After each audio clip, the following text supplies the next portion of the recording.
환율이 거침이 없습니다. 거의 천정부지로 치솟고 하루에 10원 오르는 게 이제는 예산일이 돼버렸는데요. 시장 전체적으로도 점차 어두워지고 있습니다. 그러면 키워드 놓고 이야기 나눠보겠습니다. 유한타증권으로 갑니다. 박진희 부장입니다. 안녕하세요. 네, 안녕하세요. 네, 오늘 아침이 어렵네요. 어떻게 좀 보고 계셨어요? 네, 말씀하신 대로 미국 시장도 빠졌고요. 그 부분은 뭐 아시겠지만 전반적으로 유럽에 대한 리스크, 그다음에 지표 발표한 것에 대한 부담 이런 부분들이 많이 작용을 한 것 같습니다. 오늘 우리 시장도 장 초반보다는 지금 많이 밀려 있는 모습 보실 수가 있겠습니다. 개인적으로는 2,380선 정도가 지지선이라고 계속 봤던 자리인데 거기까지 어느덧 좀 내려와 버리긴 했는데요. 환율 급등에 부담을 갖고 있는 것 같습니다. 이 환율 고환율 수혜주도 분명히 있는 건 맞는데 고환율 수혜주는 뭐 아시다시피 자동차나 자동차 부품, 타이어 뭐 이런 정도가 되겠고 그다음에 반대로 나머지들 뭐 내수주라든지 수입을 해야 되는 소비주들 뭐 이런 부분들은 거의 대부분이 지금 환율에 대한 부담을 가지고 움직이고 있다라고 보실 수가 있겠습니다. 전체적으로 시장 약하고요. 그러다 보니까 또 미국 시장에서 대형 기술주 약세 흐름 그대로 따라서 오늘 우리 시장도 대형 기술주들 좀 약세 보이고 있습니다. 게임도 마찬가지가 되겠습니다. 뭐 비트코인 가격 하락에 영향을 받으면서 게임주들도 하락을 하고 있는 모습 보실 수가 있겠고요. 또 뭐 삼성전자, 하이닉스 등 반도체 섹터주들도 약합니다. 하이닉스가 증설 계획을 발표했죠. 15조 발표하면서도 반도체 업황 회복을 2024년이라고 좀 얘기를 하면서 부담 상당히 좀 받고 있는 모습 보실 수가 있겠습니다. 시장 전체적으로 좀 약한 모습이고요.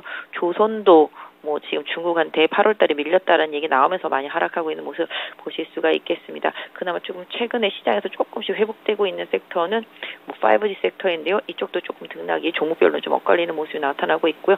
금리의 영향 많이 받고 있는 바이오 섹터주들도 다 급락하고 있습니다. 결국은 기술주 성장주는 다 급락하고 있고요.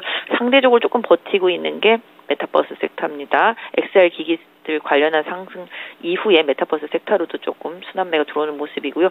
2차 전지 폐배터리 쪽들이 지금 잘 버티고 있습니다. 코스모화학이라든지 에코프로 요 정도 하고 뭐 소재 쪽에서는 나노 신소재, 엔캠, 코스모 신소재 정도 좀 버티고 있는 것 같습니다. 대체로 시장 부담을 갖고 있고요. 연휴에 대한 부담 계속 이어지고 있는 상태 속에서 그나마 자동차 부품주, 차량 경량화 이런 쪽들이 좀 버텨주고 있는 모습이라고 보시면 되겠습니다. 네, 그러면은 첫 번째 키워드 보겠습니다. 상대적으로 선방하고 있는 자동차 부품 섹터 봐야겠습니다. 이 시간에 원달러 환율이 오르는데 그래도 수혜보는 종목이 있다라면서 자동차 섹터 많이 강조해 주셨는데요. 꾸준히 상승하고 있네요. 일단 자동차 섹터는 3분기 실적이 2분기보다는 별로 좋지 못할 것이다라는 생각이 그동안 지배적이었었는데요. 최근에 환율이 급등하기 시작하면서 외국인들이 집중적으로 현대차를 매수하는 모습 보셨을 수 있을 것 같습니다. 그러다 보니까 이 환율 효과를 충분히 보면서 현대차가 실적 선방할 것에 대한 기대감이 많이 커졌고요. 거기다 또 오늘 나온 내용 뉴스 보시면 백악관이 이제 한국의 전기차 보조금 관련된 거 아시다시피 이제 미국 내에서 생산한 것만 보조금 주는 부분이 있었는데요. 이 부분에 대해서 강력하게 좀 항의를 하다 보니까 진지하게 한번 생각해본다, 고민해본다, 협의할 준비가 되어 있다. 뭐 이런 식으로 얘기하면서 자동차 섹터 상대적으로 강세 보이고 있고요. 최근에 외국인들의 매수에 좀 이유가 나타나고 있는 것으로 보실 수가 있겠습니다. 그러다 보니까 자동차 부품주들 최근에 달리기 시작했고요. 타이어도 마찬가지죠. 이 부분 짚어본다면 자동차 부품주들이 현대차가 미국에서 공장을 더 빨리 지으려고 하고 확대하려고 한다는 부분에 있어서의 실적에 대한 기대치가 분명히 있는 상태 속에서 환율 효과까지 보고 있습니다. 자동차 부품주들 저희 물류비에 대한 부담이 그동안 많았었는데요. 이 부분이 최근에 해상 운임지수 확 떨어지면서 확 가셨습니다. 그러다 보니까 타이어들도 지난번 2분기 실적 발표할 때 실적 악화 요인이 다 물류비였었거든요. 이 부분도 역시 확 떨어졌겠죠. 그래서 물류 운임비 떨어지는 부분이 타이어와 부품 쪽에 반사적인 이익으로 작용을 하고 있다라고 보시면 좋겠습니다. 그래서 지금 시장의 주도적인 흐름을 보이고 있는 뭐 타이어 섹터주들 단기에 한 3, 4일 정도 급등하긴 했습니다만은 뭐 조정 시에는 계속 관심을 갖고 보시는 게 좋겠고 자동차 부품주들도 마찬가지입니다. 뭐 화신이라든지 최근에 뭐 명신산업, 그다음에 S&T 모티브, 성우하이텍, 현대위아까지 해서 자동차 부품주들도 꾸준히 계속 관심 갖고 봐주시는 전략이 단기적으로는 시장 대비해서 유효할 것으로 보여지고 있습니다. 네, 다음 두 번째 키워드 넘어가겠습니다. 잘 나가던 조선 섹터 브레이크가 걸렸습니다. 좀 전에 뭐 중국 쪽에서 이 경합에서 좀 밀렸다 이런 얘기를 하시던데 어떤 내용인가요? 뭐 거의 지금 조선주들이 계속 이제 독보적인 수주 1위였었는데요. 8월 달에 중국한테 밀렸다라는 얘기가 기사로 좀 전해졌습니다. 수주에서 좀 밀렸다는 얘기가 되겠습니다. 그래서 1위 자리를 내주고 2위다 뭐 이런 얘기 나오고 있는데요. 그럼에도 불구하고 일단 신조선가는 계속 고점 위에 있습니다. 이 부분은 뭐 부정할 수 없는 이유고요. 그냥 그동안 좀 많이 올라왔었는데 뭐 조선이 수주를 중국한테 뺏겨서 2위가 됐다 이런 뉴스가 심리적으로 좀 차익 매물을 좀 불렀고요. 최근에 또 유가라든지 천연가스 가격이 오히려 조금 하향 안정화되는 모습들이 좀 나타나는 부분들도 영향을 받았다라고 보실 수가 있겠습니다. 지금 조정은 들어오고 있지만 현대 미포조선이라든지 뭐 그다음에 현대중공업 이런 종목들 추가적으로 조정에 나와서 가격 메리트가 나온다면 다시 한번 보셔야 될 것 같은데요.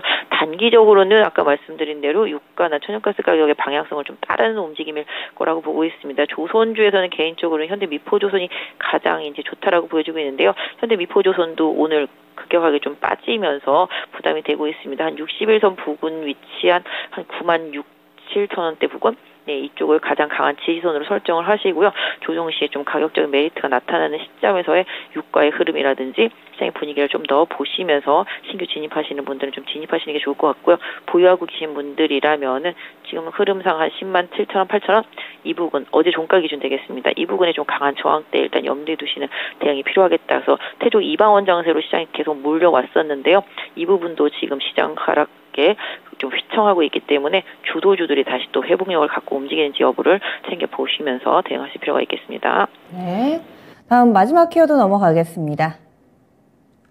마지막으로 볼 내용은 메타버스의 강세입니다. 상승 움직임이 지속되고 있습니다.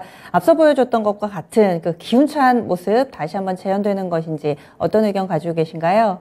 네, 사실 뭐 메타버스 섹터도 엄청 많이 빠졌죠. 예전에 뭐 NFT라든지 뭐 게임즈도 갈 때 엄청 갔었는데요.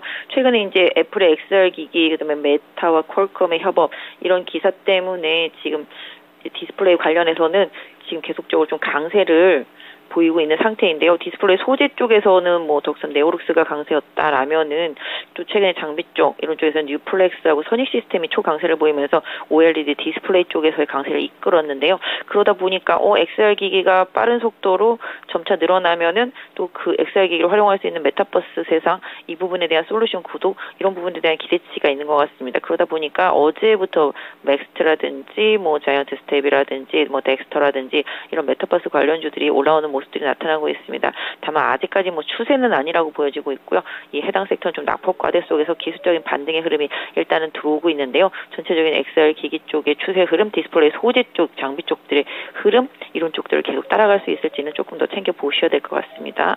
네. 그러면 오늘 오프닝 픽 어떻게 주시겠어요? 네, 솔직히 뭐 연휴 앞두고서 상당히 좀 힘든 건 사실입니다. 무슨 종목을 사더라도 좀 밀릴 수밖에 없고요. 지금 환율도 상당히 좀 부담스러운 상황인 것 같습니다. 지금 환율도 지금 12원 50전 올라 있는 상태입니다. 그러다 보니까 대부분의 섹터가 다 지금 약한 모습인데요. 아까 말씀드렸던 대로 그래도 호재가 남아있는 섹터는 자동차랑 자동차 부품 섹터하고 타이어 섹터 이 세 섹터라고 일단은 지금 현재로서는 봐드릴 수 있을 것 같습니다. 환율도 마찬가지가 되겠고요. 이 해당 섹터 내의 주요 종목들 계속 좀 관심 있게 좀 보시는 전략 좋겠습니다. 네, 고맙습니다. 네, 감사합니다. 네, 지금까지 오프닝 픽이었습니다.